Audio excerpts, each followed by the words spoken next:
सिमरन, तुम्हें वरदान में ऐसे ग्लव्स मिलते हैं जिससे तुम किसी से भी बदला ले सकती हो। सच में? हाँ, पहन लेती हूँ। अरे मेरा बैग, रुको। हाँ, ये तो सही में रुक गया। इधर आ बेटा, तो इधर आ। अरे मुझे पीछे कौन खींच रहा है? ये आपका बैग। सॉरी। काय की सॉरी?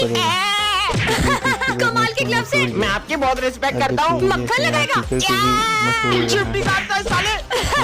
अबे तेरा लंच इधर दे। सिमरन तुम्हारा भी लंच खाऊंगा। ये पेटू मेरा लंच खाएगा। ये ले, ये ले, ये ले, और ये भी ले। मेरा पेट। मेरा लंच खाओगे? नहीं। सफाई करना कितना आसान है। माली भैया को चिल्लाया। ये लो, एक और लो। लगता है यहाँ भूत है। पागल जैसी हंस रही है। गोल गोल।